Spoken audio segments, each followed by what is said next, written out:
కేంద్ర మంత్రి రామ్మోహన్ నాయుడు మాట్లాడుతున్నారో అర్థం కావడం లేదు. ఎవరో ఇచ్చిన స్క్రిప్ట్ నైనా చదివే ముందు సరిగ్గా చూసుకోవాలి. మాట్లాడే ముందు స్పష్టత ఉండాలి. అవగాహన లేకుండా మాట్లాడుతున్నారు. ఎవరి హయాంలో ఏం జరిగిందో ముందు తెలుసుకుని మాట్లాడాలని దివంగత ప్రధానమంత్రి రాజీవ్ గాంధీ హయాంలోనే దేశంలో ఐటీ పరిశ్రమ అభివృద్ధి చెందిందని అన్నారు. రామ్మోహన్ నాయుడు గారు మాట్లాడే ముందు ఎవరైనా స్క్రిప్ట్ ఇస్తారో ఆలోచించి ఏం మాట్లాడుతారో ఒక స్పష్టతతోటి మాట్లాడాలి. కాంగ్రెస్ పార్టీ హయాంలో రాజీవ్ గాంధీ గారి హయాంలోనే ఐటీ పరిశ్రమలు పెద్ద ఎత్తున వచ్చి ఐటీ రంగంలో హైదరాబాద్ అభివృద్ధి చెందింది. రాజశేఖర రెడ్డి హయాంలో పెద్ద ఎత్తున హైదరాబాద్ సిటీ, హైదరాబాద్ నగరం అభివృద్ధి చెందింది.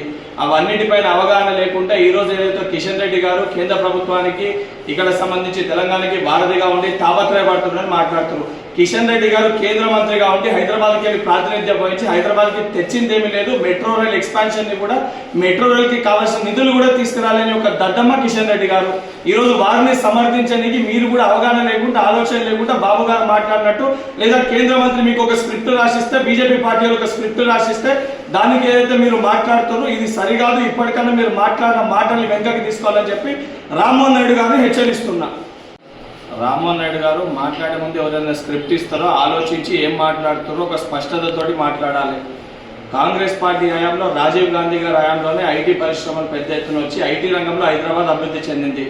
రాజశేఖర రెడ్డి హయాంలో పెద్ద ఎత్తున హైదరాబాద్ సిటీ, హైదరాబాద్ నగరం అభివృద్ధి చెందింది. అవన్నిటిపైన అవగాహన లేకుండా ఈరోజు ఏదైతే కిషన్ రెడ్డి గారు కేంద్ర ప్రభుత్వానికి ఇక్కడ సంబంధించి తెలంగాణకి వారధిగా ఉండి తాపత్రయపడుతున్నారని మాట్లాడుతున్నారు. కిషన్ రెడ్డి గారు కేంద్ర మంత్రిగా ఉండి హైదరాబాద్కి వెళ్ళి ప్రాతినిధ్యం వహించి హైదరాబాద్కి తెచ్చిందేమీ లేదు. మెట్రో రైల్ ఎక్స్పాన్షన్ ని కూడా, మెట్రో రైల్కి కావాల్సిన నిధులు కూడా తీసుకురాలని ఒక దద్దమ్మ కిషన్ రెడ్డి గారు.